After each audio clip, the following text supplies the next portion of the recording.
The compressor section of the gas turbine engine performs critical functions. Its primary function is to supply air in sufficient quantity to satisfy the requirements of the combustion burners.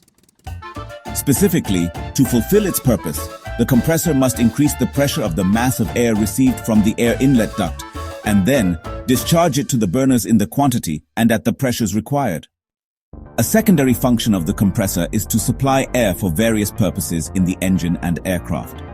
This bleed air is taken from any of the various pressure stages of the compressor.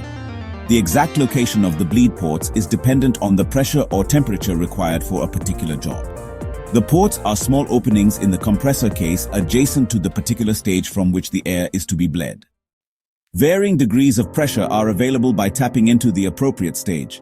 Air is often bled from the final or highest pressure stage since, at this point, pressure and air temperature are at a maximum. At times, it may be necessary to cool this high-pressure air.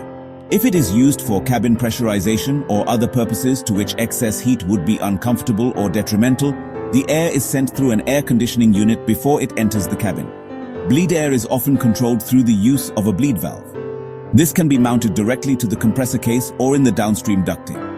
Automatic and manual control of bleed valves is possible, with the primary function being to open and close the valve for passage of the bleed air into the pneumatic system. Bleed air is utilized in a wide variety of ways. Some of the current applications of bleed air are 1. Cabin pressurization, heating and cooling, 2. De-icing and anti-icing equipment, 3. Pneumatic starting of engines, and 4. Auxiliary drive units.